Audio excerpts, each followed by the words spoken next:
And we have just an A-plus guy with us today, and Woody Fencham. Woody Fencham not only brings appraisal knowledge, but he brings coveted bourbon knowledge to the studio and to us.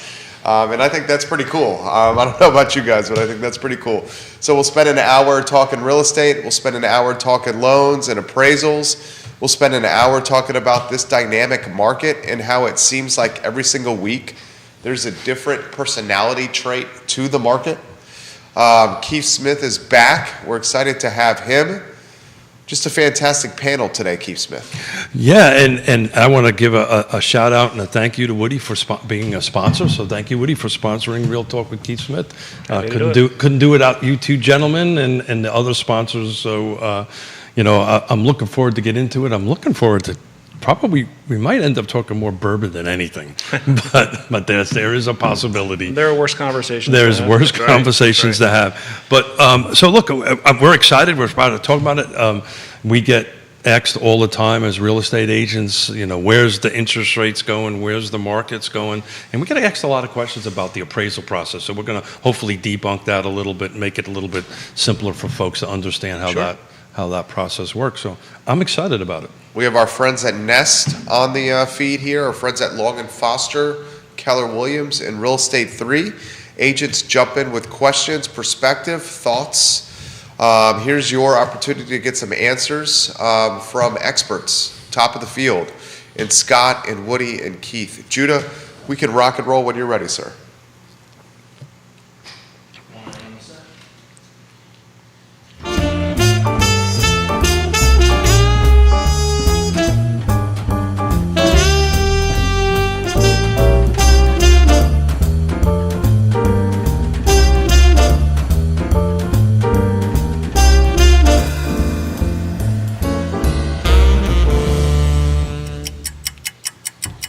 Guys, good Wednesday morning. My name is Jerry Miller, and welcome to Real Talk with Keith Smith. Thank you kindly for joining us. We are live in Charlottesville, across Albemarle County, the Commonwealth, the country, and the world on the I Love CVille Network.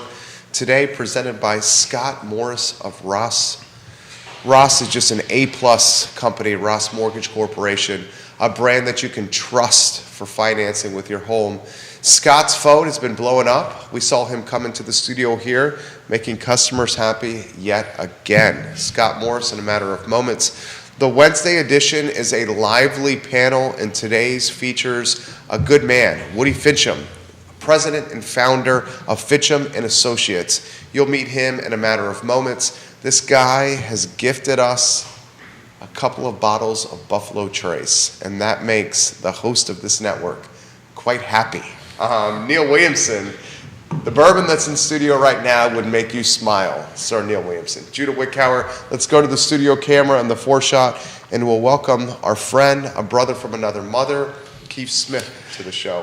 How are you, my friend? Good, doing great, and it's just, like I said on the intro, I'm excited about this conversation. I kind of got up a little extra early to study a little bit extra hard, because when you have somebody like Woody Fencham at the table, you need to up your game a little bit on your knowledge. I was Facebooking out to different groups, tune in, ask questions, and get engaged. Here's your opportunity to ask an expert a ton of questions.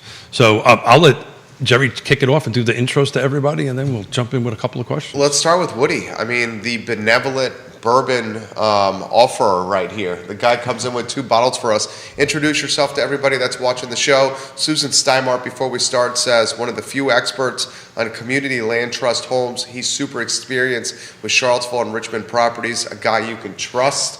The props is already coming in for So, Woody, I have to interrupt you for a second. Sure. I need to jump in. Happy birthday, Susan. Today's Susan Steinmart. Happy birthday. She should wander over here and take a sip of what's on the table here for her birthday. But Susan Steinmart, if you're in the vicinity, come by for a taste, please. But Woody, introduce yourself to everybody that's watching the show.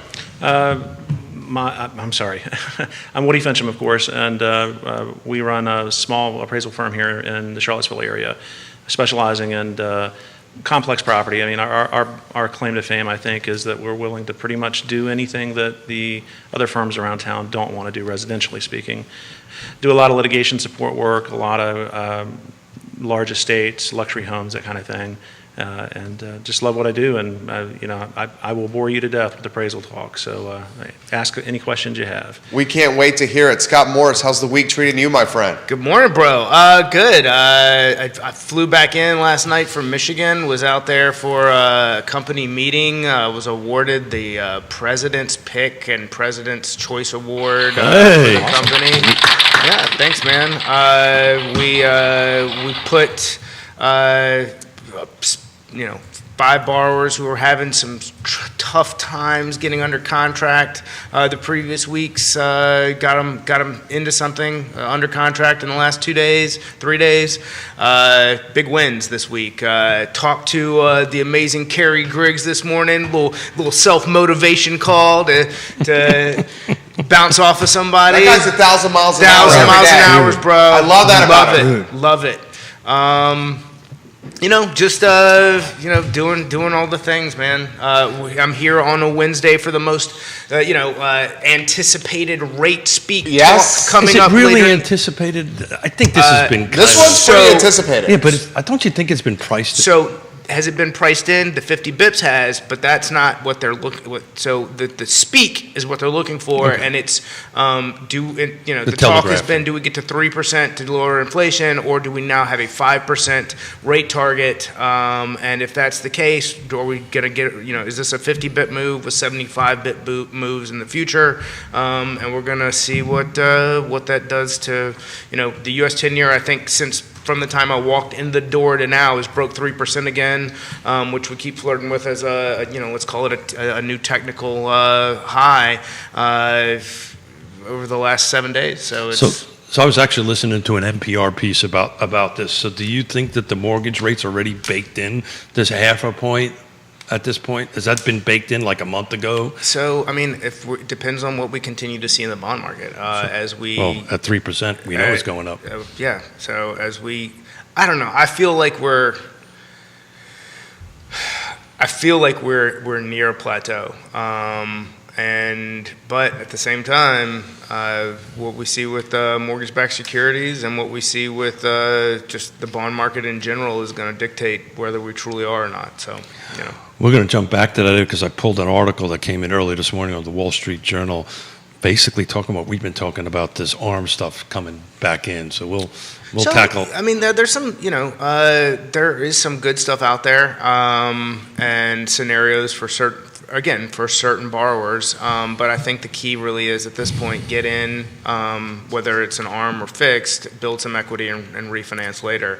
And then also on the ride in this morning, I listened to Bloomberg, one of the big topics of conversation. Honestly, I can't even remember if this was this morning or last night driving in from Dulles, but talking about, it was this morning. Who's the Barbara chick from Shark Tank? Barbara Corcoran. Yes, talking about. Did you just say chick?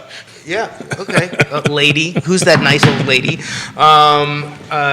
Talking about affordable housing in New York City, and how do they create something that doesn't look like East Germany with like these columns of apartment buildings or condos or whatever you want to call it, and that that's certainly not something that's going to happen in Manhattan. But where do you put it? How do you same problem we're talking about here. Where do you put the houses? How do you get it done? I'm going to jump into Woody here real quick, but I'm going to be talking in front of the Albemarle County Board of Supervisors about housing affordability. And it ties a little bit into what you're doing every day, right? Yep. And I was thinking of you this morning.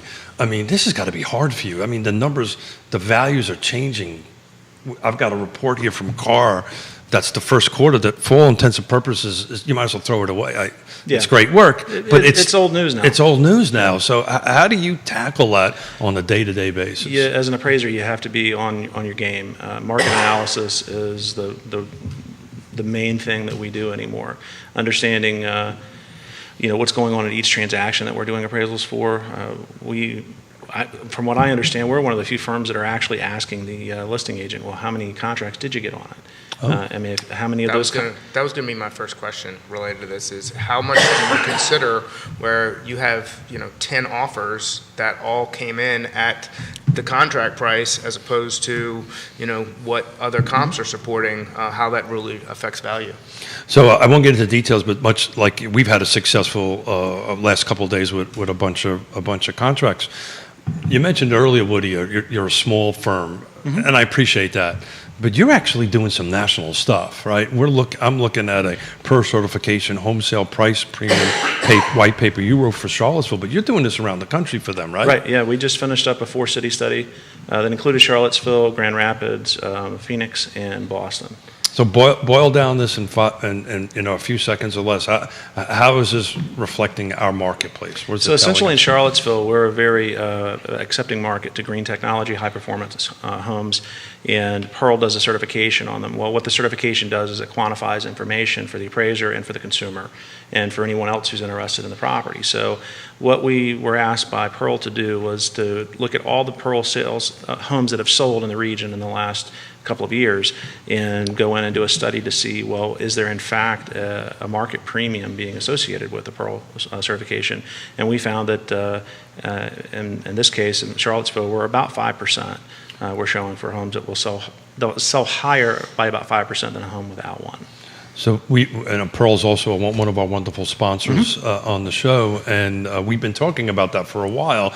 That it runs about 5% anecdotal, from our end of it. We see that in the real world, but this is a white paper, an actual document that verifies that. So if you use Pearl certification, and this, it may or may not be important to you in today's market, but pricing is important, always is, in my opinion. If you can capture another 5%, that's pretty significant. Awesome. It's going to become even more important as the market starts to normalize again.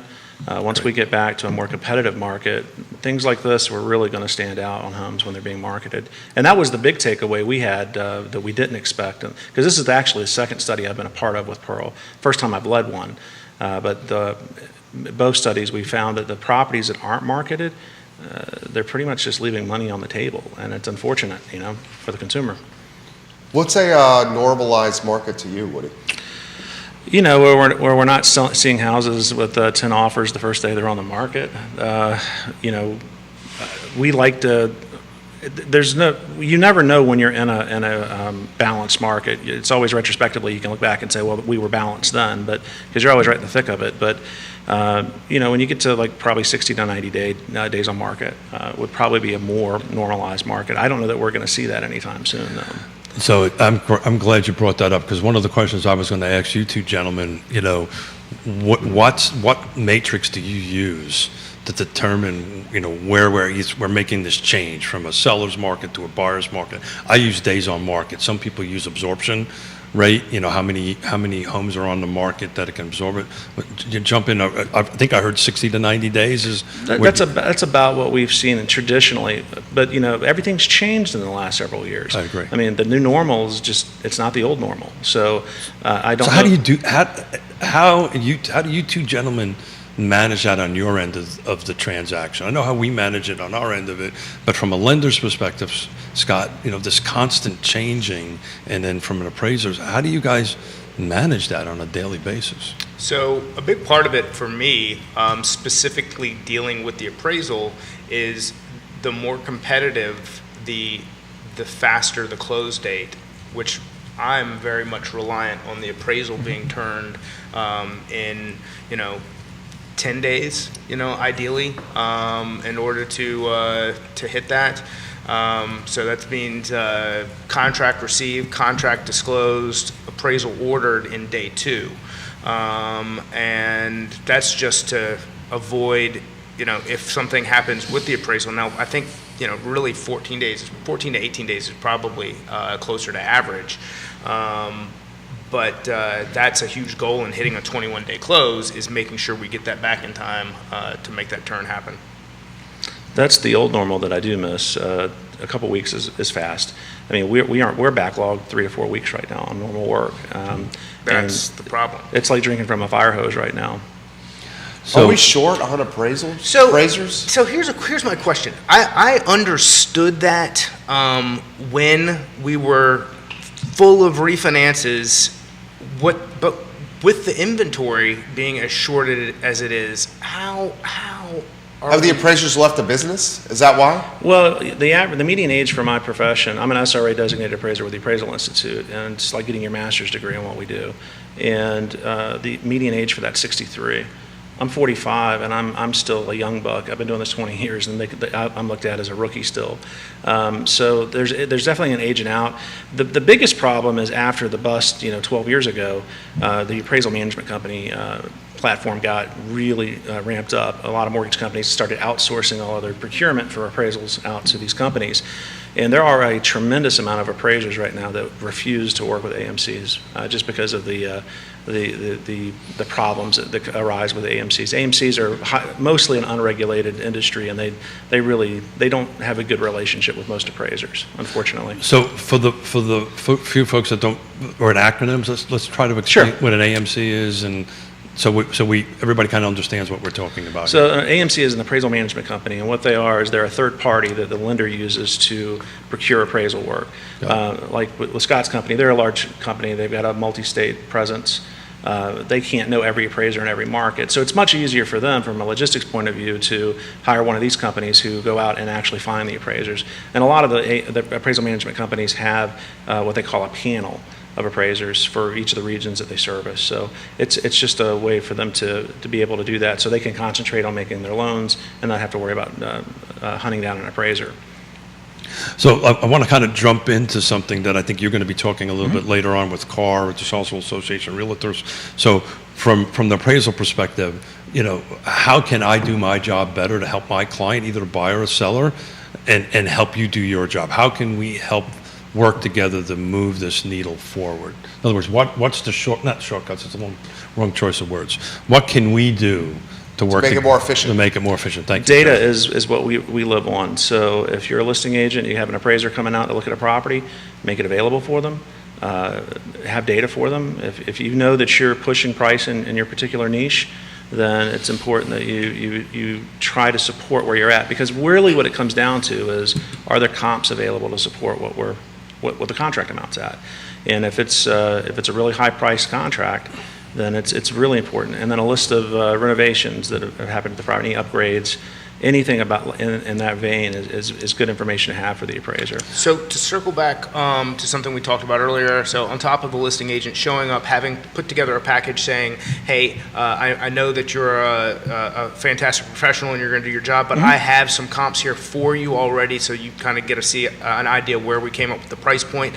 But we also had 10 offers that took us above asking to get to this number. So not only did the market support this number, but also the number of individuals who want to buy this house are already willing and qualified to do that as well. Yeah, it's very important to know that information. Another specific piece of information in that would be how many of those 10 offers are guaranteeing the contract price, and how many of those are guaranteeing it regardless of an appraisal. That really shows a strong demand for a piece of property. It doesn't mean that through what we do as an appraiser we can always support it, but when I'm done with all my adjustments, I'm going to have a range of value. I'm definitely going to be in the upper end of that range, that whatever I can support. And we, like I mentioned earlier, we do a very in-depth market analysis. So we trend using Excel and a couple of other proprietary platforms that we use. And we know what the market's doing to the day when we're writing that report. So, and when we're making our market condition adjustments, or time adjustments as some folks call them, we're doing it by the day. We're not doing it by quarter like some appraisers like to do, which that's almost regressive. Yeah. So, especially in this market. Oh, definitely. So I'm going to be that guy that goes here, right? I know where you're going. Well, because we spend way too much time together, but which is a beautiful thing. I'm very thankful for it. But I'll be that, and we won't, we have a couple of rules. No division of politics. We don't point fingers at other people, right? So we're not going to call out individuals. What you just outlined, Yona and I have been doing for years, right? We always do comps. We leave a package for a listing, upgrades. We now are just starting the multiple contracts, what it is, just in basic terms, so the appraiser who's coming to see that knows that. There's a couple of appraisers that get very upset with us that we do that. Yeah. And I don't understand the rationale behind that. Can you explain that? Why do they get upset? There's a real divisiveness between the real estate agents and appraisers. And, I'm going to pick on my people here, I always call appraisers God's chosen people because everybody hates us. But we can be more... We don't hate you, Woody. I don't hate you. You brought us bourbon. Yeah, we actually love you. That's my problem. I think it itself is an antiquated part of the process. It can be. So, in the end, it's about being a professional. If you're dealing with appraisers who aren't willing to talk to you, I can only call that unprofessional.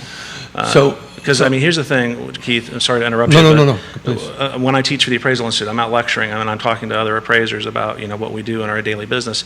I always really try to advocate for working with the agents as best you can, because I'm here to synthesize what the market's doing. I'm trying to figure out, well, what's the market value? How better can I understand what's going on in the market than talking to the agents who are actually working with the consumers? Amen. And they're hearing what they want and what they need. If I'm circumventing that discussion, then I'm just not doing my professional diligence, in my opinion. So I run into very much it's a don't tell me how to do my job. Yes. Whereas you tell me how to build a better mousetrap, and I'm going to be out there catching mice with that thing the next day. And my point in that is, if I'm sending a rebuttal and it's specifically to adjustments, like, hey, you called this deck a patio, and if we look at if we look at the comps, this had this, and can we, we're looking to get $10,000 greater. I feel that it's there, and I run into problems with both AMCs and appraisers in, well, you can't say that because that's going to hurt their feelings. And it's like, this isn't about feelings. This is simply about, can we take an honest look at what's going on here and have a conversation about, these adjustments. Yeah, right.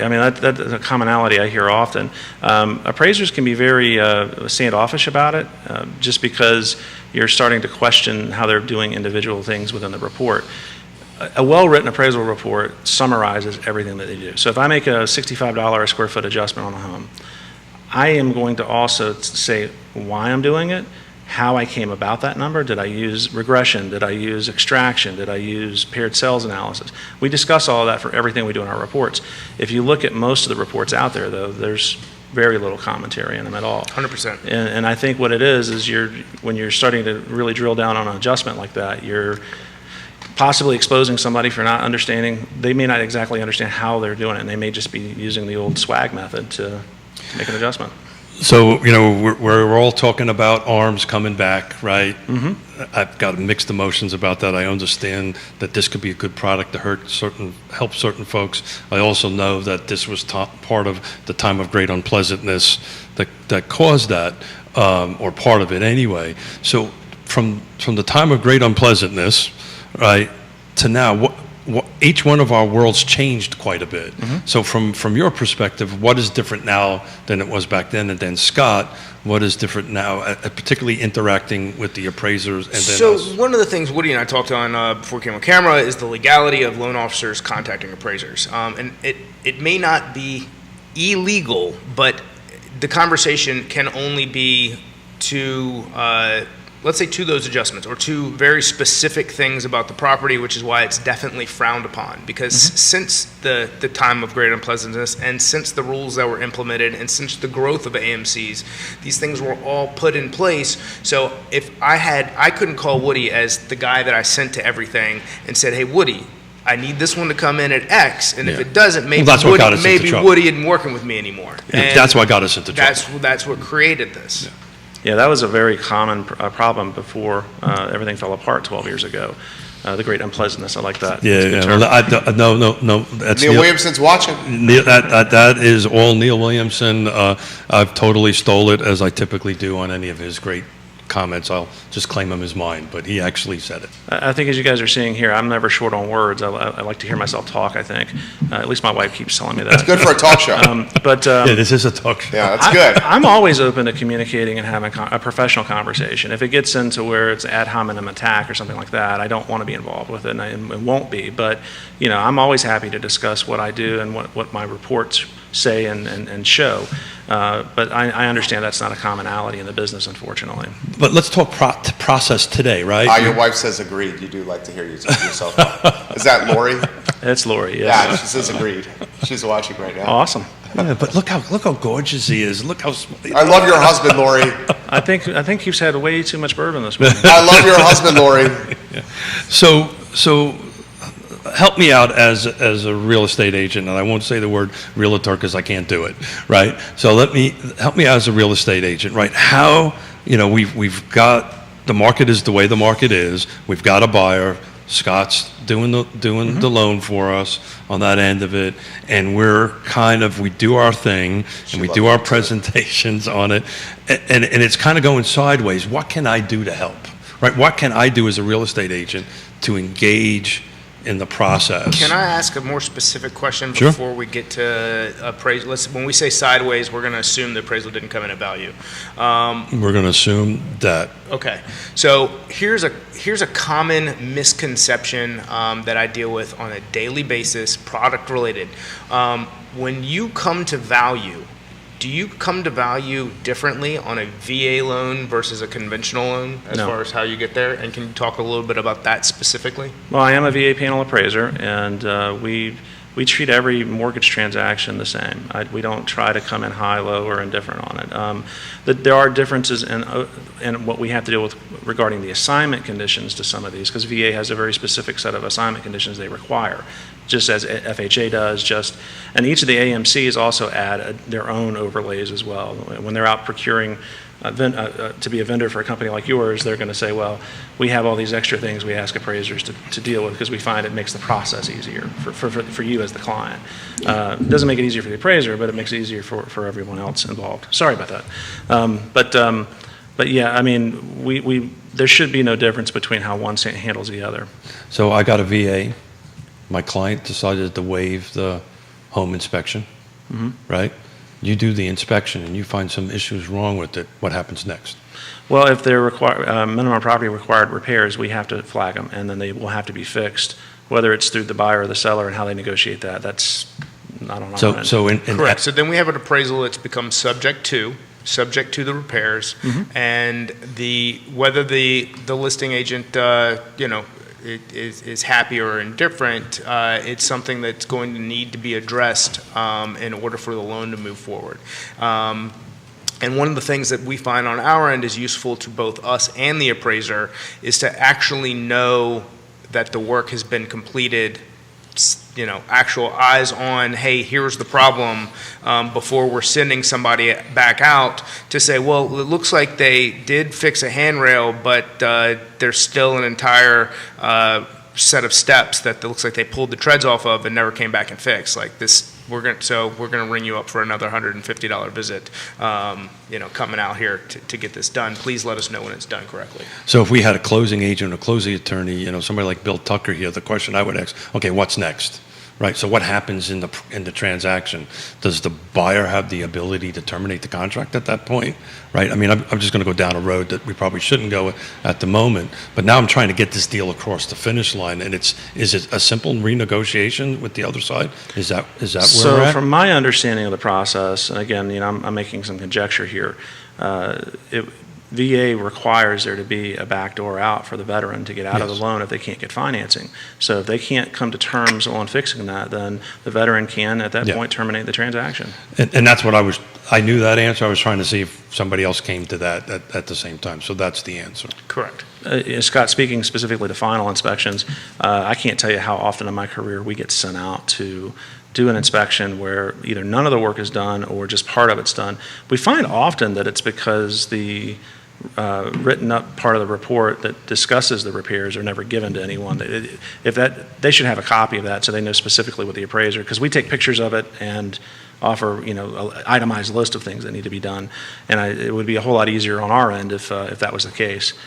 And that's something that, again, goes back to professional, trusted advisors. I reach out to the buyer agent and have a conversation on let's talk about what we want to send. Like, I'll capture the entire screen. If the value's short, are we sending we're going to send the entire report so they can see that, we can talk about it, and we can come up with a way to rebut. But specifically to repairs, I'm going to send all of the repairs to the buyer agent, have that reviewed, and then say, okay, we need to get this to the listing agent ASAP, and go from there. How often do you get that reach out, hey, I need you to relook at this appraisal? Does that happen to you often? Well, not with us that much. Again, we thought. spend a lot of time on in-depth market analysis. So every transaction can't be supported. I mean, sometimes folks are just way out in the weeds with what they're offering. But in those situations, when we get it's called a ROV, or a reconsideration of value, that's always done through the lender. We can't discuss it directly with the borrower or with the agents. We have to do everything with the lender themselves. It's a requirement under our licensure. So, usually what will happen in a situation where they've initiated the reconsideration of value is the mortgage company, each one has their own specific process for that. Usually the buyer's agent will get involved, and then they will offer rebuttals to issues they see with the appraisal and ask questions, and maybe even suggest comparable sales or alternative comparable sales to use. But again, we get a lot of those when they happen where we're already using all the sales that they're giving to us. And of course, in those situations, we can't do much because we've already considered the data they're giving us. So speaking specifically to national average, VA appraisals have come in 91.7% at or above value, where conventional is 90. This is not a product problem. So why is that? Why is it that they come in? Because it's a more in-depth appraisal? Why do they typically come in a little higher? Well, the VA has with the Tidewater. The Tidewater process. When I'm doing a VA assignment, when I go out, I look at all my data, I get back, and I'm going, you know what, this is not going to support contract. At that point, shoots a warning flare in there and says, all right, guys, what's going on here? How did you get here? At that point, I'm reaching out to my point of contact at the lender and saying, hey, we're initiating Tidewater, and Tidewater is a process that allows them, prior to the appraisal being completed, to offer any insight, any data that they would like to offer. Sometimes borrowers will choose not to do it because they trust in the appraisal process, and they go, well, the VA appraiser is they're doing right by us by doing what they're doing, and we're only going to offer X. But most of the time, the agents will get together. Usually, the buyer's agent and the listing agent get together, and they work together on pulling data together and getting it over to us. And that data has to go through the lender. It can't go directly to the appraiser. So multiple questions coming in for Woody. This one is about the appraisal gap. How many deals have you done? And this may not apply to you. You may not know, or you may not hear about this. This may be more realtor side and lender side. But how many deals are you coming across where there's a gap between the appraisal and the purchase price? It happens a lot in the luxury section. Because usually luxury properties folks are paying whatever they want to pay for them, and usually the financing component of it's just a small piece of it. So they're putting a lot of cash into the property already. So we'll see in some cases, we'll follow up and look at something a few weeks later. Did it close? And if it closed at the contract amount and we weren't able to support it on the deal we're working on, then we know that folks are paying over. I don't think it happens that often with our work, but I can't speak for the profession as a whole in the region. Then the follow-up question to that from agents, is this going to be the best year, or the past year your best year in business? I mean, the last 5 years consecutively have been better every year by double digits as far as our revenue streams go. It's been an amazing ride. I think we're going to see some slowing down, though, probably towards the end of the normal hyper buying season, which is going to be, August, September, that time of the year. So are you seeing more of a normal cycle starting now this spring? That's what you've been saying. Yeah, this spring, it feels like this is... Days on market are lengthening. Absorption's definitely changing. Yep. We're also, the refi market's about to just stop. I've got colleagues all over the country that are just they're dead. I mean, we're lucky that we've stayed flush with work, but there are a lot of appraisers I'm hearing from around the country that are not flush with work at all, because a big part of their business is refis. Refis will still happen because if you need to start a business or you need to send a kid to college, a 6% or 5% loan is still better than paying 18% on your credit card. But it's not going to happen. Or an 18% mortgage. Not that I've ever done that before. Wow. That's the first one. My first house was 18%. No kidding. Yeah. That's unbelievable. I was happy to get it. I think we were 8.5 for our first. Yeah. Price points were different, though. Yeah. That was on a $150,000 purchase, so 18% on a $150,000 purchase back in 1988, actually. That's a good chunk of change. That was a pretty large monthly payment I bet it was. on that end of Yeah, it. could you imagine buying although it's on a 30-year term, but buying a $700,000 car. house? Yeah. Well, I mean, somebody who's a lot smarter than me can go ahead and do the math. Any other questions, Jerry? Yes, the question for Woody is, where do you go, what sources of knowledge do you utilize to improve your field and your base of knowledge as an appraiser? That's a really big question. Simply stated, I mean, I'm an instructor with the Appraisal Institute, so I do a lot of teaching. And I take a lot of classes. I mean, my continuing education requirements are 28 hours every 2 years. I must have somewhere in the neighborhood of 200 to 300 hours every time I go in for my renewal. I'm constantly trying to improve. We're constantly looking at technology. We do a lot of data analysis. So data analysis requires, the best software, the best hardware you can find. So that's where we spend a lot of our time and training. This is a follow-up. How many appraisals are done in drive-by fashion? Ooh. Not a tremendous amount, and not as much as many think. And now, the drive-bys are used a lot of times as a second opinion value. I don't know, Scott, do y'all do that with yours? So if, let's say, an FHA loan, and we've had 100% increase in value in 180 days and it requires a desk review, there may be, if the desk review is from a local appraiser, they may do a drive-by for something like that. Yeah, we're not seeing a lot of them. It's just the work.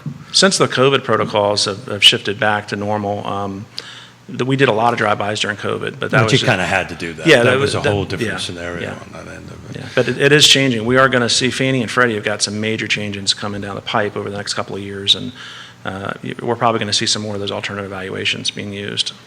So I was, not this past weekend, but the last weekend, I was at the UVA baseball game when they were playing North Carolina, and the guy turned around and said, "Ain't you this guy, yada, yada, yada." And the first question after he said, "Well, I don't want to bother you with your family, but," he goes, "Are we in a bubble, right?" We get this question asked all the time. Since you've been in the business since prior to during the last process, the last time of unpleasantness. I'm going to talk about some numbers today with Albemarle County Board of Supervisors. Just in the county of Albemarle, year to date, there was 300. This is just single family attached and detached. I don't do condos or new construction. There was 356 units sold in 2020. Last year it was 462, so we're negative 100 units. So the selling inventory is down, but we're up $26,000 in value over that end of it. And the question is first of all, the whole conversation about housing affordability is a separate thing, but are we in a bubble from your perspective? I mean, you look at this by the minute. I don't think bubble is the right word. Bubble seems more hyperbolic, I think. I don't know that we're in a really dangerous market. Like we knew 12 years ago, 13 years ago, we were in a dangerous market. There was no question then. I had lenders taking me off their list because we were one of the first firms, at that time we were in Virginia Beach, that were actually starting to show a decline because we actually chart our data out and we were showing where the pinnacle was and where it's now dropping. And it caused a huge problem for our firm at that point, but we had to tell the truth. I don't anticipate it this time around. I think we're going to see some normalization for sure. But I think it's just going to get back to a normal competitive market, hopefully. The big unknown right now. What is normal, though, to you? 60, 90 days of days on market, and not having 10 offers the first day something's on the. So I ran out the last 11 years, and the same year-to-date time back to 2011. And the median, not the average, but the median days on market in 2011 was 75, 1078. 978, 2014 was 60 days on market. Right. I think Albemarle County is 60 is when you start hitting 60, that's when this is going to flip. Not closer to 90, I think closer to How about 60. a follow-up for Woody? What concerns you about this market? DJ Carlisle giving you props, Austin Cockerman, is it Charissa Kwan, Bill Garber, all giving you props here. You got 4 states watching you on the show here. What concerns you about this market? Well, I'm a little flattered. Bill Garber is our chief lobbyist for the Appraisal Institute. Thanks for watching, Bill. And Carissa, too. She's up in Long Island. You said that wrong, by the way. What's that? You said Long Island wrong. Yeah, he's from Long Island. The New York, the Yankee in him comes out. Sorry about that. Yeah, No this is where you worries. say, Keith, don't interrupt the man over there. I mean, what's concerning me now really is housing affordability. I mean, if I had to put any concern on anything, it's that. Rent is ridiculous. Yeah. It's outpacing everything. Yeah. And we've got so many corporate investors getting involved. I mean, if you're a first-time home buyer, you're competing against investors that want to own a portfolio of homes in that niche of the market. And boomers. Yeah, and you can't, I mean, what are you going to do? I mean, who can afford, $2,500 a month when you're working, your first position out of college? And I just don't see it being tenable. We can't be specific because on a piece of property, but we put a piece of property, Yona actually put a piece of property in Fluvanna County on the market, low twos. Did it fly? Oh my God. Yeah. I'm sure. 40 showings in 3 days. Oh my gosh. Multiple offers, lots of cash offers, lots of investors, as you were just stating, wanting to buy without even looking at Over it. ask? Over ask. Oh, yeah. Sure. Short-term rentals, too, are driving that market tremendously. If you're in a subdivision or neighborhood where you can do them, we do all kinds of, I mentioned earlier, we do a lot of luxury property, where you get a lot of properties out in wine country where they'll buy them up and they use them for, short-term Airbnb rentals. And they're making revenue streams, over $100,000 on those things. It's amazing what they're doing with them. Jump in here, Scott. Bubble, no bubble? No bubble, because again, we've got a supply and demand problem that we can't build ourselves out of. So it's a human versus rooftop situation, which investors are capitalizing on. And, that is, it has its pluses and minuses. It's certainly, this is the society that we live in, and it gives a lot of good things. But the problem is the government's still in the way. Because if the government was allowing builders to build, we'd have more stuff going in the ground, and we wouldn't be fighting this not in my backyard stuff. And the more that we could put available to people, that's the not in my backyard argument. I just don't understand. Like, you've said this before. So do you have kids? Oh, cool. Where do you want them to live? In your basement forever? Okay, probably not. So let's look at what our viable options are to create a market that can sustain itself. And everyone now. There's a lot of local governments that haven't had the foresight to come up with revenue streams to support putting more people in their backyard, and that's a whole nother problem. So there's multiple levels of solutions, and every day that goes by where action isn't taken to create an answer is foregoing the problem. So take right there, Scott Morris. Keith, I'm going to throw it back to you. First, Joel Baker, giving him props. Ferris Alomani, Michael Coyle, all giving them props. Oh, wow. 5 states on the show. Keith Smith. Yeah, I mean, I've been saying it for 3 years now. Turn red tape into green tape. Hashtag, let's hashtag the hell out of that. It's interesting. The way I look at the market is, the inventory on the left side is growing anemically. The buyers are getting carved off pretty rapidly because of this housing affordability question that you're just talking about, the first-time home buyer. But the reason why this... Well, to a certain extent, the reason that we still have multiple offers is because we had people buying houses 5 years ago at 5%. Yep. Well, guess what? That's where we are. We've seen an increase in incomes. So while we've seen an increase in housing pricing, we're not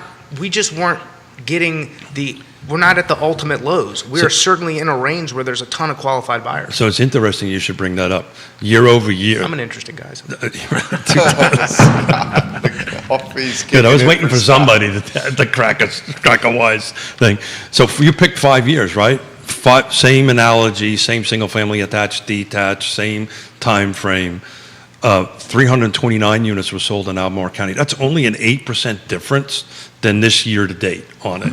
But it's a 30% year over year difference on the end of it. So you picked 5 years. Maybe you're cheating and looking at my numbers I'm there. not. I can't see that. Now the difference is, Woody, the median sales price was 120 grand less 5 years ago than it is now. So if you bought 5 years ago, you earned about 120 grand in equity in your property. Is that tracking about what you're seeing out there? Yeah, that sounds like like it should be. Scott, how many question for you?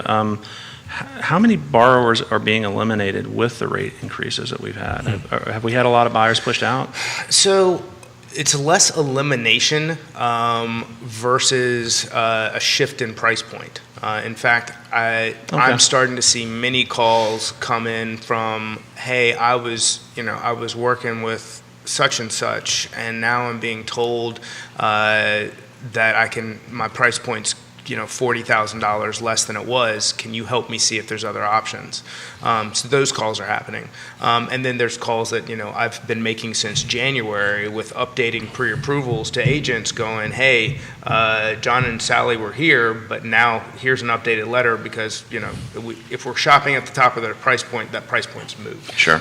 Makes So sense. what we're seeing is more cash coming in, not necessarily cash buyers, but what they're doing is, maybe we could talk about this, buying rates down, or instead of borrowing 100% or 97% of it, they're bringing a little bit more cash down because their monthly payment then gets in line, right? They're trying to bring cash to the table to get to that. At least that's what we're seeing. More money taking out of 401ks, gift funds so let's say we were at 300, or let's say we were at 320, now we're at 300. How do we get back to 320? So looking at creative ways to do that. Neil Williamson, to Scott's point, Albemarle County's shrinking development area will be exhausted by 2044. I'm exhausted talking about it. And he shares a link to Free Enterprise Forum. Yeah. 2044. I think exhausted. I think it'd be sooner than that. That's terrifying. Yeah, I think it'd be sooner than that. I think there's a lot less actual land in that 5% than everybody thinks. Neil probably knows exactly what it is, but as we talk all the time, there's not that much developable land within that remaining that balance of 5%. And that's commercial and residential. Correct. Right. Yeah. Which is important to emphasize. So, Woody, what's the rest of the year look like with your crystal ball and into next year? Well, through the summer, I think we're going to continue to be really busy. The refis, again, they're tapering off. We're still doing them, but they're definitely decreasing. We're still seeing a tremendous amount of activity in the jumbo market, though. Our firm does a lot of that work, and that's not going anywhere. And that typically is pretty insulated from the other markets anyway. I think we're probably going to start seeing more of a normal market in the fall and then going into the winter. Winter typically is a slower season. Seasonality, it's slower for us here in the region. But again, as long as there's all these folks that need someplace to move to, I think there's still going to be a strong demand. So again, I don't see it being, I'm not pessimistic about it. I just think it's going to slow down. So I agree 1,000% with you, so much so normally Yona and I go away for our wedding anniversary the last week of May and the first week of June. We're not doing that for that very reason. We're starting to see things pick up, and we've decided to do that trip around Christmas time in December because I have a 21-year spreadsheet that I track what we do, right, on that end of it. It feels like we're getting closer to this normal cycle. But back to this housing affordability, we've had a couple of listings on the market since Friday that were multiple price ranges from a couple of hundred to touching nearly $1 million. And all of them had multiple showings, all of them had multiple offers in it. So this housing affordability or this housing availability issue is affecting all price points. And I believe wholeheartedly that if we work on one price point and make that stronger, it helps all of them. Does that make sense in your world? I think so. I think so. Comments coming in. This is from, and introduce the gentleman that's watching because he made an impact. He said, Bill Garber. He's got a question for you. Okay. He says, how are lenders looking at green and energy efficiency in today's market? Ooh. Oh, he's throwing me a softball. So I do a lot of green work. We do a lot of solar PV and certified homes. Lenders are not looking at them the right way, unfortunately. When you have a green home or high performance home, you have less carrying costs on your home, so you can afford more home usually. There are products out there that Fannie and Freddie have that will allow them to consider the green stuff, but we're not seeing 9 out of 10 times when I get an order to do a mortgage use appraisal on a green home, we have no clue that it's a green home because they're not communicating it to us. That creates a huge bottleneck issue with getting an appraisal turned around. So if I've got a 3-week turn time on something, we've just now kicked it out to 4 weeks because now I've got to go track down all this information that we could have just asked for up front. So lenders are not following through on that. That's why Pearl is so important, right? Right, yeah, right. So because they come with an addendum attached to it, and for a very reasonable price, I have that in my package that I'm putting down on the counter when you come in to take a look at it, and then that helps your valuation. Yeah. But without that, it's difficult. Yeah, and there's definitely, here in Charlottesville, we're the leading edge, I think, in the country with just how much green impacts or high-performance homes are impacting the market. There are a lot of them here. And we've got a lot of builders that are building them from the ground up that way, but we've got a lot of retrofitted homes as well. So from a lender standpoint, a lot of what, so it's not largely taken into account on new construction. A lot of the programs that exist now, there's a lot of stuff out there. So I could. It's confusing. I could be ignoring some things, but the big one that probably gets the most attention is PACE loans, and that's Property Assessed Clean Energy. Is that close to the acronym? I think so. And that allows you to capture, if you're going to do a refinance that would traditionally be a cash out, and you're going to be putting in energy efficient windows and doing those types of things to the property, it turns it from a cash out to a rate and term. So you're getting a little favorable product as far as that goes. It's something I'm familiar with. We can help talk to you about it if that's one of the things that you want to do. You could probably combine it, and I'd have to take a look if you're doing a home style or some type of renovation loan on a purchase. There's probably some options, but to be honest with you, yeah, it's something ignored. Do I look enough into that? Probably not. Yeah, but really, if I do my job right, and I'm listing Jerry's home, and we bring Pearl certification. Correct me if my train of thought is wrong. And we're gonna list Jerry's home, and we have Pearl certification come in, and we have the green thing, and we price it out right. We have all the documents to it. We sell Jerry's home at this particular price. We hand you the appraisal, and it appraises. Oh yeah, that's fantastic. But, right? And that's getting more value for your seller. And in to relate to what you were saying with the lenders don't take into account, it's just like we don't take into account rising gas prices. So just because they're saving on an energy bill, and right now if they're saving on an energy bill there, they're paying for it somewhere else. Sure. So those aren't things that we take into consideration from a debt to income perspective. Again, my point is if we do our job right for Jerry and his, it shouldn't matter to you because you now have the valuation for it, absolutely. And we proceed and we close. Am I oversimplifying it? Mrs. Smith tends to accuse me of that regularly. Well, the market we're in right now, you really don't have time to catch your breath. So, I mean, looking at all these little small facets are almost impossible for most people. If we do our job right prior to listing, sure. Right, and or we it depends on what the seller's interest is. We need to get out quickly, we need to list quickly, that's something like that. But if there's a little bit of a runway, it's our fiduciary responsibility to Mr. and Mrs. Miller. Agreed. To do this work for them. Yeah, definitely. More stuff coming in for you guys. This is from Real Estate 3, Dan Pettit. Any increase in reverse mortgages?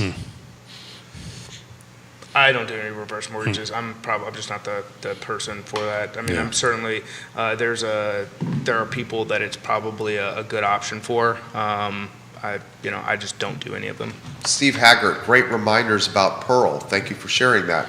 This question comes in. Is it better to get a home built now, maybe for Keith, is it better to get a home built now instead of getting into bid situations if buyers have time?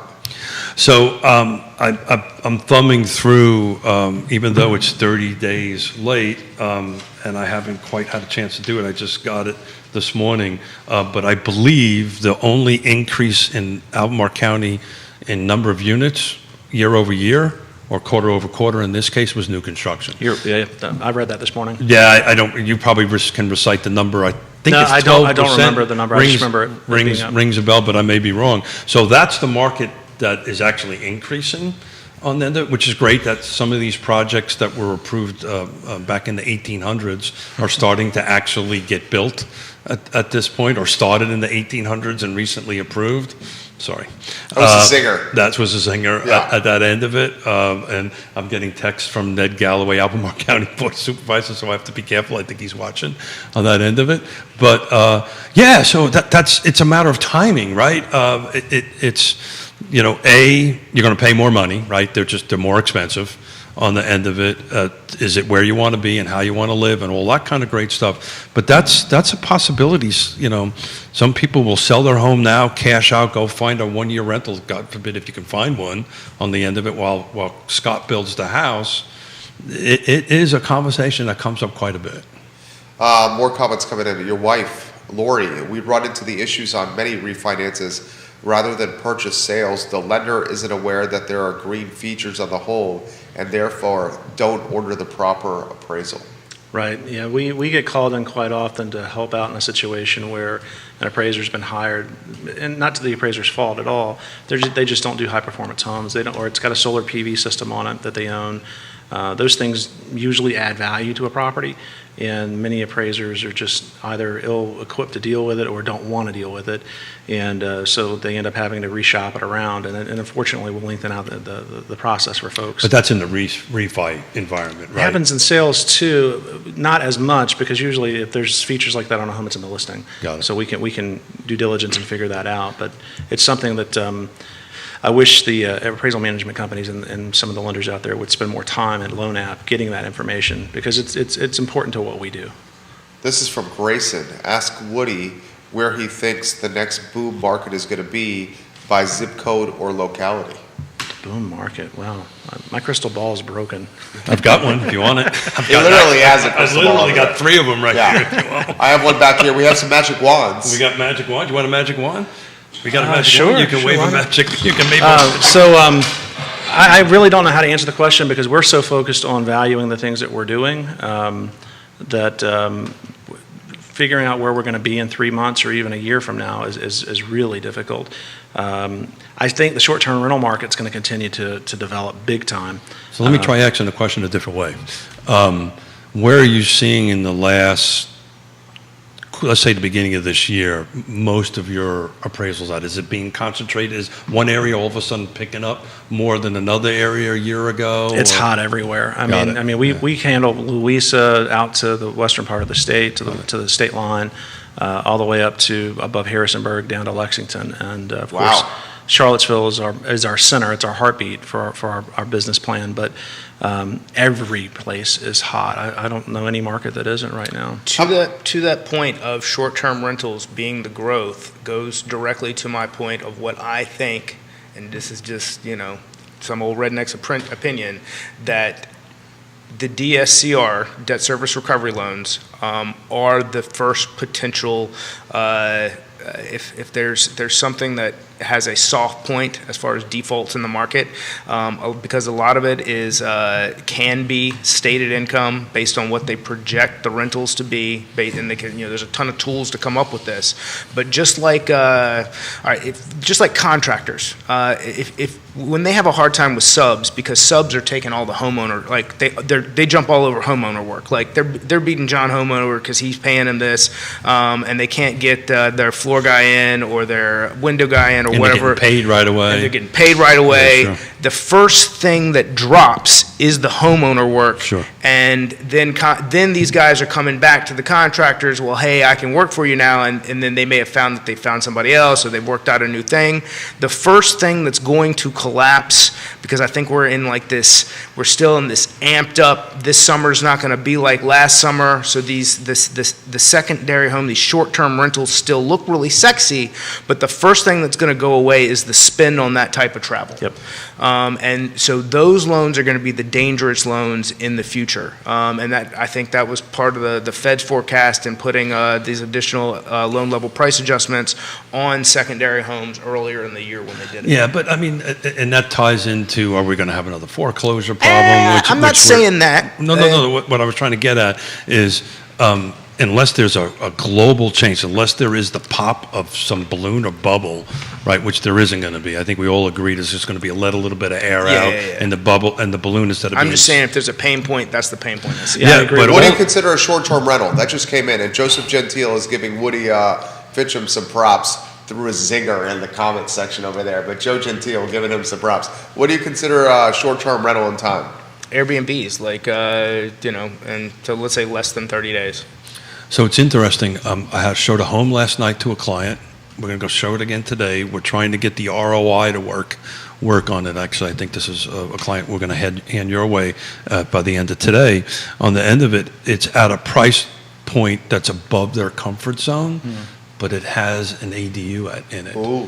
And we're looking at, okay, well, if I short-term rental this with this some sort of return, you'll never know about it. Plug my ears and go, let's talk about your ability to afford this, and then your opportunity on the other side. Let me try this a different way. They can support the home Scott on knows their how to own play the thing. game. Fantastic. That type of thing. What they're looking at. Good for them, and I can't wait to talk to them. There you go. So what they're looking at to make justification to them with the monthly payment No, they want to be at. that's the same thing. And I'll tell them, just like I'd advise you, like I was advising a family member. Look, if you can't afford this, here's the path. And if you have the opportunity to take advantage of these things, that's great on you. So I misspoke. It's not that, right? And Scott, I agree with you. I mean, the short-term rentals are the best opportunity to see a good return. However, it's a higher risk situation for most people. And if we look at any foreclosure data out there over the last 20 years, secondary homes are going to be the easiest thing for someone to walk away from if they get into a financial So situation. I think 100%. I think that's going to be the influx of foreclosure is the second homes that people got. But all that's going to do is help our inventory, right? Yeah. Because it's not like it was when there was way more foreclosures. Probably seeing more renovation loans too, like 2 or 3Ks and things like that. Talk about that. Contact Tyler Sipe at Ross Mortgage. Tyler is immersed in 203K, and it's something that I want to reach out and help everybody with. So there, you got a couple different options depending on the amount of money that you're looking to add to it and the scope of the work. There's a subject to appraisal. So let's say we're going to go in and buy this $180,000 house. We're going to do $100,000 worth of work, and we're going to have a $280,000 value. Woody, tell us a little bit about how that works for you coming up with the projected value based on either the contractor's bid or the HUD consultant's project, and what you do there. Yeah, sure. I got to give props out to my older brother, Danny, who is one of the most respected 2 or 3K consultants out there. He works the whole East Coast. But anyway, brother, love you. So with that, what we do, we go in and look at the property as it is. We usually with the renovation, we're doing an as-is value of it as it sets, and then also what Scott's referring to as a subject to value. And what that is we're given all the plans, specifications, and everything that's going to happen to the property, and we do a value as of today, what it should be worth today when the work's complete. Usually, a big renovation can be 6 months, 12 months long. So if the market's appreciating, your value actually should be a little higher when it's all said and done, but we're doing it's a hypothetical condition is what we're valuing it under, and just saying, okay, this is what it's going to look like, this is what it's going to have, this is what it's worth in today's market. Similar to new construction, right? Yes, exactly the same. So if those who are getting new construction loans, that's the format that you actually follow still. Yeah. You're getting props from a lot of your buddies here. Bill Garber is offering a lot of commentary. He responds to the question that I asked you about hot zip codes or area. Yeah. He said, I asked Woody a similar question a year ago, and he said Waynesboro and Cape Charles. In reality, it's any zip code near a winery that makes a solid petite Bordeaux. I like his thinking. Tell me about Cape Charles. Do you know much about Cape Charles? When I was in Virginia Beach, we used to do quite a bit of work up there. That's more than 10 years ago, though. I used to own property and develop down there for 2 decades, from 87 up. It's a beautiful area. Yeah, I love it down there. Love it down there. Yeah. This question, soft price points, any at all? What price points start getting a little softer? And then Ricardo Cruz Duran, Mr. Fencham, Megan's giving you props at UVA CCU right now. That's my Community Credit Union. Megan is giving you some props. They're watching you over there. That's my daughter-in-law, and she's given us a wonderful grandson in the last year, and we have another one on the way. So, isn't that awesome? Oh, it's the best we thing could do ever. a whole show just you and I about grandkids. I love my grandbaby. So the UVA Community Credit Union watching Fitcham and Associates here. Is there a soft price point, a threshold where the price point gets soft? That could be for all three of you guys. let's use affordable. Let's say affordable, because soft can mean a lot of things. Like I think the $1 million price point is a little softer when it comes to getting offers accepted, but I don't think that's in line with the question. So I think the question is probably more related to affordability. Where do you think affordability lies? I think it lies in Powhatan and Goochland and Buckingham. I think that's The ag communities, definitely. So I guess the first question is, and the interest rates will probably impact that, what is affordable, right? What is that affordable number? And it means different things to different people, right? 100%. On that kind of thing. But definitely, even out in Buckingham County, we've talked about Buckingham regularly.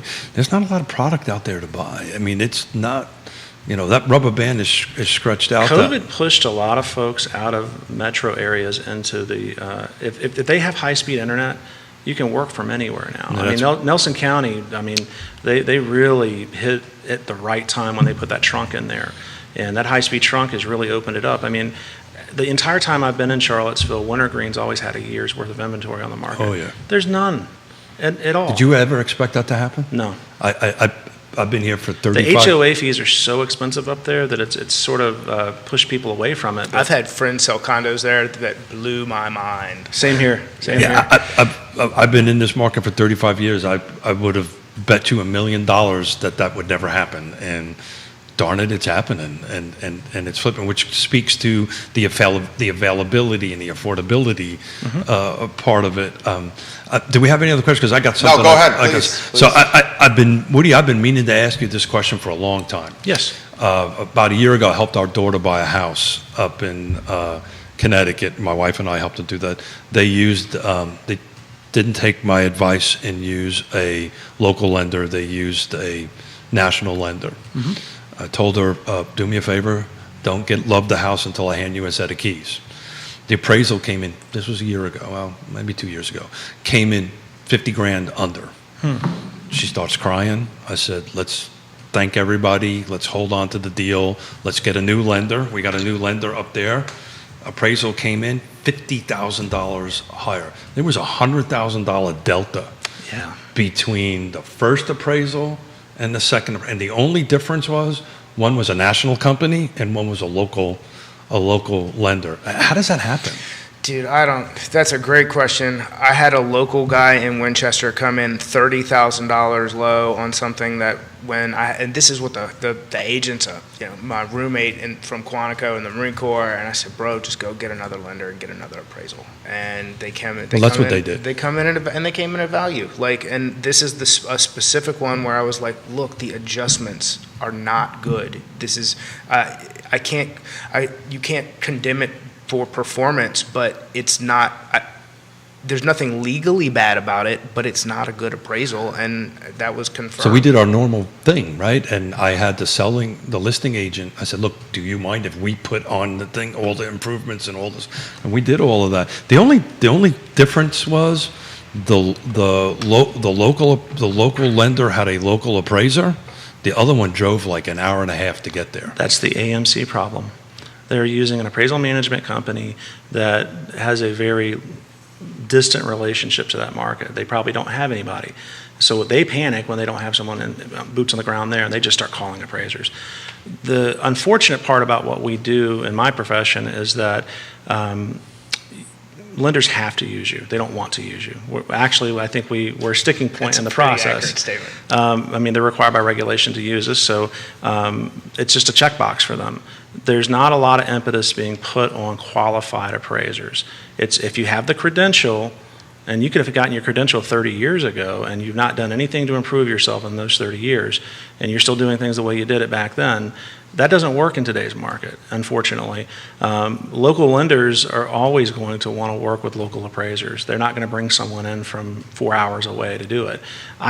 We charge more money on any assignment than some of the folks that come down, because we review appraisals. We get hired to review other appraisals, and I'll see where someone's they're coming from 3 hours away making half of what I'm making to do the same work. Yeah, I can't, so we on our end of the world,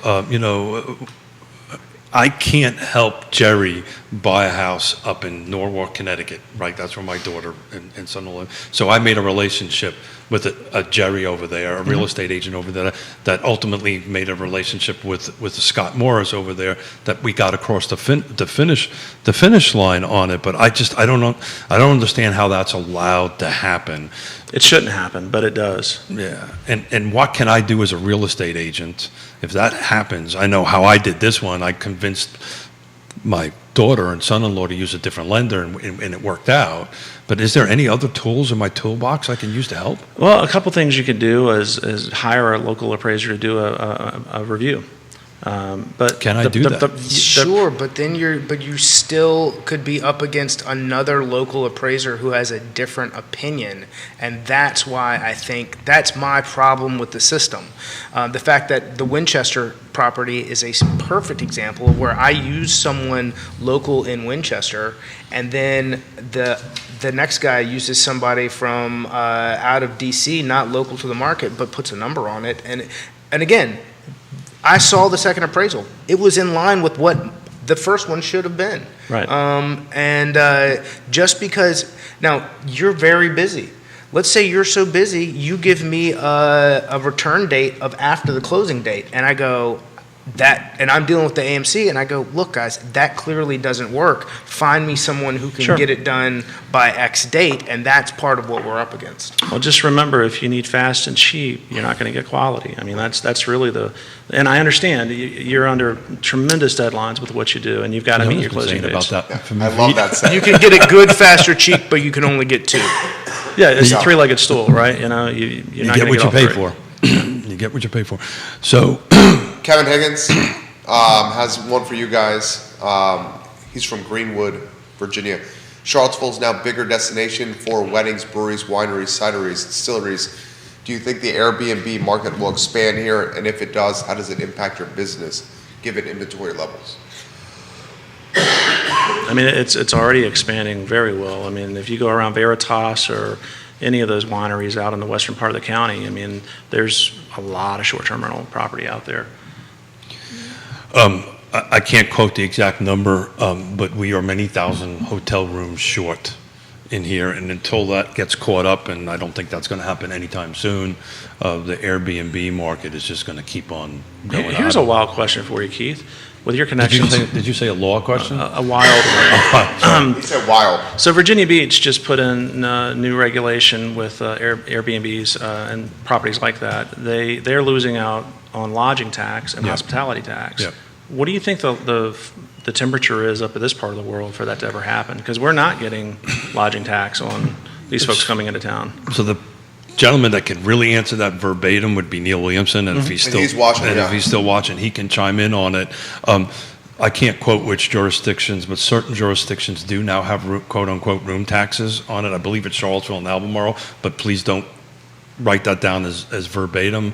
Neil Williamson will definitely be able to share that Gotcha. that information.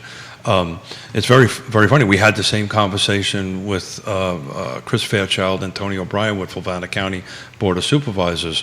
You know, they don't have a meals tax, right? They don't have a business tax. They don't have Albemarle requires lodging tax. lodging That's tax. what he said. Yeah, got it. I believe there's a business license you need to sign up on. Charlottesville too. Yeah, Okay. so I thought I was, but I'm not sure if the rest of the other jurisdictions do. I'm not sure if Nelson does. All the outlying counties are very agrarian. I mean, there's a lot of ag zoning. Ag zoning allows accessory dwelling units by right. So it's very interesting. I had that conversation about this property we were talking about that happens to be in Fluvanna County. Mm-hmm. And Fluvanna County happens to be one of the few counties that are way ahead of this auxiliary dwelling unit ordinance. Good for them. Yeah, it's well, you know. I didn't know that there was something in that column, but I'm very proud of them. You know, a blind squirrel finds a nut every once in a while. I'm from Fluvanna. I grew up there. I have a love-hate relationship with a lot of the things. Don't get them talking about water. Yeah. No, Don't get them talking Well, about I was just water. going to bring up the water main that we need in the northern part of the county so we can actually have commercial development. Here's Lake Monticello. What do you- Yeah. Well, we're going to get it. It's It's not big enough, though. well, I don't know if we got enough time to talk about And this. then what that's doing to the James I don't know if we River and wanna a open bunch of this Pandora's property box. owners Yeah. that live down there. To make a long story short, you're within 18 to 36 months, there will be the James water flowing into Zion's Crossroads. You're 100% right. The one that they built for $20 million only handles 80,000 gallons of water a day. Yeah. You and I drink that in bourbon on a regular basis. So Woody, your final take for the buyers and sellers that are watching here. It's a turbulent market. Offer a message to everybody that's watching and listening. Take a deep breath, folks. If you're looking to buy, go buy. I mean, the rates are still historically great. I don't know that I would, if I needed to move right now, I wouldn't have a problem, getting a 5% mortgage. That doesn't bother me that much. Although I'm at 2 now, so I don't think I'll ever move at this point, unless Lake Monticello decides to. Well, let's go crazy. sit down and talk. I might be able to talk you into moving a little bit, but look, the other thing which we didn't get to, guys, we'll save this for the next show. We're at 2.5% unemployment in our region. I'm wondering what impact that's having on the housing market and the overall market. We'll save that topic for the next show. But Number one driver for residential real estate. So there you go. That was a short version of it. Neil Williamson, Greene County and Fluvanna County collect lodging tax, but the enforcement is not as vibrant, in quotes, as Charlottesville and Albemarle County. Thank you, Neil, for offering that perspective. I just don't know if we have a hotel in Fluvanna County. Isn't one coming? No, so that's in Louisa? That's in Louisa. Is the Motor Lodge still in Fort Union? Is that even still open? I don't know. That's don't my think Kevin so. Higgins says there's no hotels in Western Albemarle. Yeah. What do you think about that? Wedding destination and there are no hotels in Western I Albemarle? never understood that. But that type of development, unless it's done intentionally the right way, it's going to take away from the appeal of the bucolic nature of that part of the county, though. I don't. We were speaking about Albemarle, right? Yeah. Yeah. So it would have to be part of some sort of development. There may have been a pad site that is now moved into something else at Old Trail that I thought would have been a great hotel on that. It was set up for it. I think it turned into an apartment complex, if I remember correctly, on that end of it. That's where you would put a hotel site where all the services are and so forth. Lori says, no, sir, we're not moving. What do you have the closest things? Like, what's the Howard Johnson that used to be on Skyline Drive? It's been vacant for 100 years. The hotel that is like, well, I don't know what they're doing with it, where that water tower is when you're going over the mountain. Yeah, that's been that way for 35 years. For a long time. I think there's some crazy brownfield thing going on up there, if I remember. There's something correctly. going on there because I do amateur photography. So sometimes if the sun's setting the right color, I'll go up there and take photos. There's people going in and out of there. I don't know what for, but Well, there's that. What is it? What's that building that's up there? Shannon. Swannanoa. Swannanoa. It's yeah. the sister to Maymont, from when people were like real barons and building like. It's actually a pretty cool It's structure. amazing. Yeah, it is. It's Pretty cool amazing. structure. Did the Fork Union Motor Lodge close? So no. That hotel? So maybe yes and maybe no yes. So I know Kevin's talking about that Yeah, now. so Fork Union Military Academy bought it, and that I know for a fact. And they use it for when the parents That's come. for the parents come. Yeah. Yeah, it's not open. So that's a great question. I've been living there for 30. I don't think there is a actual hotel in Fluvanna I don't think County. there is. Wow. So if you've got a room tax, a hotel tax, but no hotels. Which is Maybe- odd. Excuse me? That's odd. Well, maybe they've set it up for the future. There's plenty of room on the southern side of the exchange at Zion's to build some There hotels. really is. There really is. It's all Yeah. I've been talking about that All for right, 20 years. so how about them Mets? So that's a topic for another day. It is. I know Jerry's got another show to do, and as usually these things run way. Because we're having fun. We're having fun. Yeah. Thank you, Yeah, gentlemen. Woody, you were great. Thank you. Absolutely. Woody Fencham, guys, is great. Scott Morris is always great. Ross Mortgage, guys, and Keith Smith is fantastic. Keith, Friday show. Yeah, so Friday show, thank you for asking. We're actually Yes, Realty Partner, we're being part of a car show on Saturday that we're going to be, the proceeds are going to be supporting the Albemarle County Police Foundation. So we're going to bring in a couple of agents, an insurance guy, and Chris Eagle from our office, and we're going to talk that up a little bit. And Founding partner? Founding partner, is that what you call it? No, I think Charter partner. Charter, yeah. Charter partner. I think founding would be Yona, and Quinn. Chris has got a big car show coming up this weekend. That's what he's talking That's what I'm talking about. Maybe it's just Yona and Quentin, and I just tag along on the founding part Charter of partner. Charter Yeah. partners on that. We love Chris Eagle. But we're excited about it. It's going to be a lot of fun. And normally on Fridays we do some political roundtables, so this is going to be fun. And we're going to tie together how, like we did today, how the insurance and the real estate work together. So we're excited about it. He's Keith, Scott, Woody. Judah's our director. I'm Jerry. This is Real Talk with Keith Smith, presented by Ross Mortgage on a Wednesday. Thank you kindly for joining us, guys. Have a good morning. Take care. Woody, thank you. Woody. Yeah, good excellent. show, man. Fantastic. That was fun.